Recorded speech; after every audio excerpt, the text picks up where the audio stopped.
আজ 15th August আমাদের ভারতবর্ষের জীবনে এক পবিত্র ও গৌরবোজ্জ্বল দিন। 1947 সালের এই দিনটিতেই বহু বছরের পরাধীনতার শিকল ভেঙে জন্ম নিয়েছিল এক স্বাধীন সার্বভৌম ভারতবর্ষ।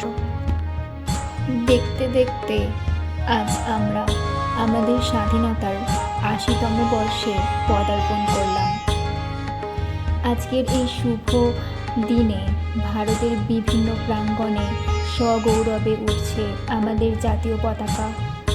এই পতাকার ত্যাগ, শান্তি এবং সমৃদ্ধির বার্তা আজ আমাদের হৃদয়কে এক অপার্থিব আনন্দে ভরিয়ে তোলে।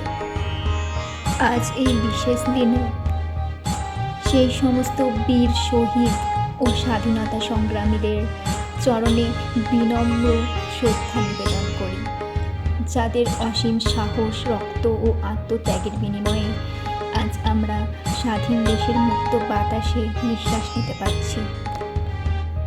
স্বাধীনতা কেবল একটি প্রাপ্তি নয়, এটি এক বিরাট দায়িত্ব।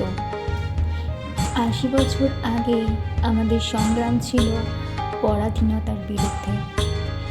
আজ আমাদের সংগ্রাম হলো দারিদ্রতা, দুর্নীতি এবং নারী সুরক্ষার বিরুদ্ধে।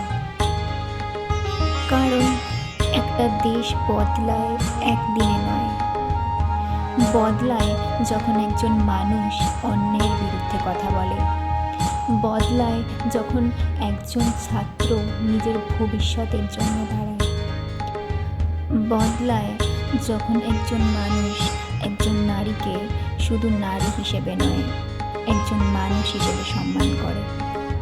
আমরা চাই এমন একটি ভারত যেখানে কোনো শিশু শিক্ষার সুযোগ থেকে বঞ্চিত হবে না, যেখানে নারী সম্মানের সঙ্গে এবং নিরাপদে চলতে পারবেন, যেখানে তরুণদের সামনে থাকবে নতুন সম্ভাবনার দরজা।